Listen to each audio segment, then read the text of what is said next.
বিসমিল্লাহির রহমানির রহিম।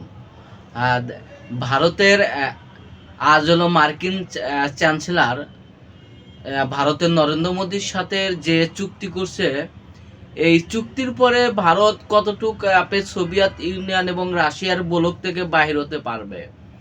কারণ ভারত যে ভারতের যে কূটনীতিক হলো যেমন দুই মুখী কূটনীতিক, অর্থাৎ এর কথা একে দেয়, এর কথা একে লাগায়। এই দুইমুখী যে কূটনীতিক, এই দুইমুখী কূটনীতিকের কারণে কি ভারত ফাইসা যাচ্ছে নাকি, এবং ভারত কি এখন কোন দিকে পাড়া দিবে, নাকি দুই নৌকায় পাড়া দিবে, এখন এখানে প্রশ্ন আসছে। কারণ এখানে জার্মানির যে চ্যান্সেলর সে কি বলছে, পাকিস্তানের সাথে সামরিক, অর্থনৈতিক এবং সাংস্কৃতিক যে চুক্তি করছে, এই চুক্তির ফলে ভারতকে কি করতে হবে, এবং তার বিনিময়ে ভারতকে রাশিয়ার ব্লক থেকে বাহির হতে হবে, এবং রাশিয়ার থেকে যে তেল কেনে, এই তেল কেনা বন্ধ করতে হবে। এখন ভারত একটা কথা যে যে ওয়ার্ল্ড পলিটিক্যালে যে আপনি যদি দেখেন যে ওয়ার্ল্ড পলিটিক্যাল ভারতও নিজেকে সুপার পাওয়ার যেমন দাবি করে, আমেরিকাও সুপার পাওয়ার দাবি করে, রাশিয়া এবং চীন তারা ভবিষ্যতে সুপার পাওয়ার দাবি করে। কারণ এখন যদি চার সুপার পাওয়ার, এখন যদি সুপার পাওয়ারের এখানে খেলা হচ্ছে, এখানে যদি ভারত কি রাশিয়ার থেকে কিভাবে বাহির হতে পারবে।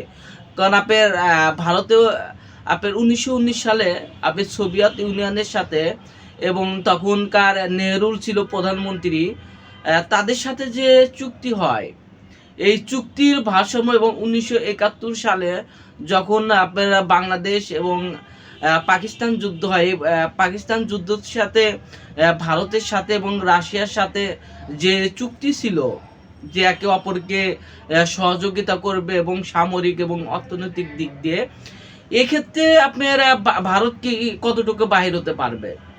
দেখেন যে আমেরিকা যে ভূ রাজনীতিক কিভাবে খেলা করতেছে, এবং কিভাবে তাদের এই যে একটা কথা আছে না, দাবা খেলায় হলো ঘোড়ায় হলো 2.5 কোট দেয়, এবং আপনি যদি দেখেন যে রাজা যে এত ক্ষমতা, কিন্তু রাজা কোল 1 কোটের বেশি দিতে পারে না, কিন্তু ঘোড়া বা অন্য যেগুলো আছে সেগুলো কোল, যেমন ঘোড়া 2.5 কোট, বা হলো সোজা যাইতে পারে, মন্ত্রী হলো এক দিক দিয়ে যাইতে পারে,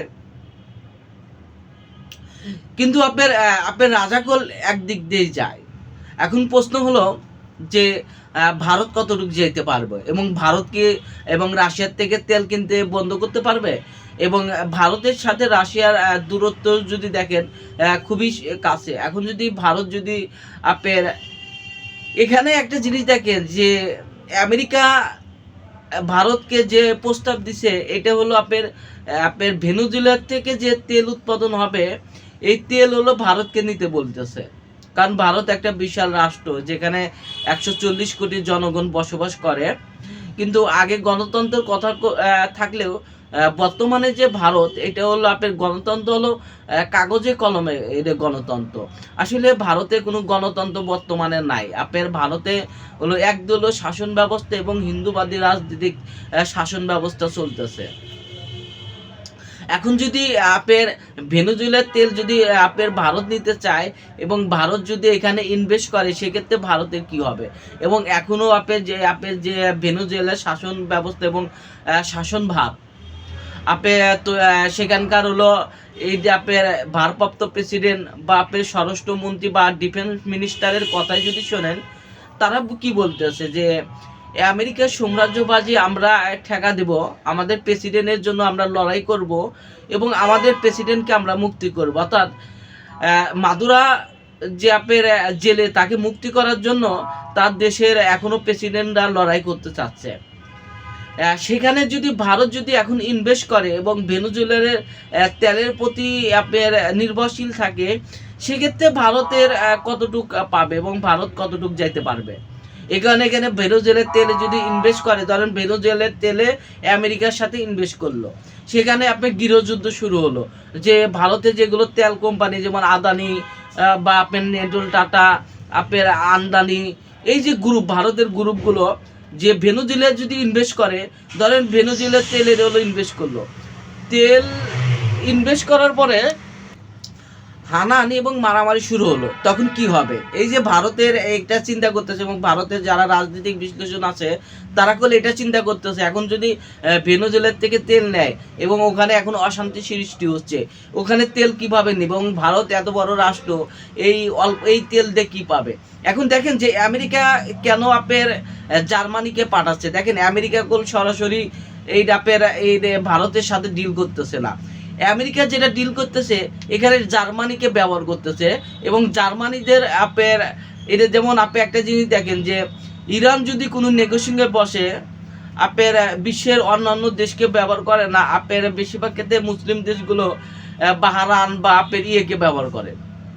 যেমন আপনার রাশিয়া বা আপনার ইউক্রেন, এবং রাশিয়া যদি আপনার পশ্চিমাদের সাথে কোনো নেগোসিয়েশনে বসে, সেক্ষেত্রে রাশিয়া কল বাইসা নেয় হলো তার্কিসকে বাইসা নেয়, এবং ইরান কল ওমানকে বাইসা নেয়। আপনার নেগোসিয়েশনে আমেরিকার সাথে যদি আপনার ইরান নেগোসিয়েশনে যায়, সেক্ষেত্রে আপনার ইরান আপনার ওমানকে কল দেখবেন নেগোসিয়েশনের টেবিলে বেশি বসে, এবং এরা ইরান এই যে এটা আপনার ওমানকে ব্যবহার করে কল তারা আপনার নেগোসিয়েশনে বা কথাবার্তা বলে।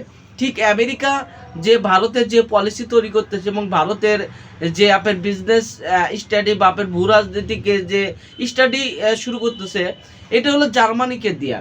জার্মানিকে বলতেছে যে আপনি ভারতের সাথে চুক্তি করুন, যে আপনার প্রযুক্তি, আপনার অর্থনৈতিক শিল্প, এটা আপনি যা চান তাই দেব, বাট আপনি রাশিয়ার থেকে তেল কিনতে পারবেন না।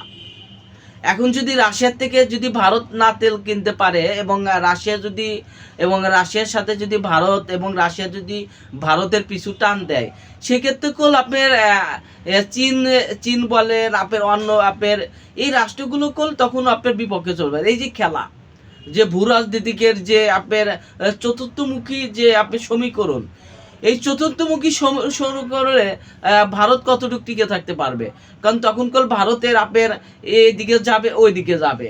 কারণ ভারত কল আপনার ওয়ার্ল্ড পলিটিক্সে যে বর্তমানে যে নরেন্দ্র মোদী সরকারের যে আপনার ওয়ার্ল্ড পলিটিক্স, যে দুমুখী যে পলিটিক্স, এই ওয়ার্ল্ড পলিটিক্সে কল ভারত দুর্বল হয়ে আসতেছে। এবং ভারতের আপনার কোথায় কল আপনার তারা কথা বলি, কোথায় মূল্য নাই। আপনার জাতিসংঘে বলেন, আপনার হিউম্যান রাইটসে বলেন, এইটা বলেন, নট তাদেরকে কোনো মূল্য দেয় না, এবং তাদের কথাকে কল অনেকটাই গুরুত্বহীন মনে করে। কারণ কেন? এখানে কল ভারত কল দুমুখী কূটনীতিক এবং দুমুখী আস্থা তৈরি করতেছে। আপনার এখানে যা এক কথা বলতেছে, ওখানে যা কল আর এক কথা বলতেছে। দেখেন এই দুমুখীতে এখন ভারতকে একমুখী তৈরি করতেছে। আমেরিকায় একমুখী তৈরি করার জন্যই কল জার্মানিকে পাঠাইছে, এবং জার্মানি কল ভারতের সাথে যে চুক্তি করছে এর বিনিময়ে যদি আপনার ভারতের বলতেছে তেল কেনা বন্ধ দেব, ভারত কতটুকু আপনার রাশিয়ার থেকে তেল কেনা বন্ধ দিতে পারবে, এখন এদের সামনে দেখার বিষয়। সবাই ভালো থাকুন, আসসালামু আলাইকুম।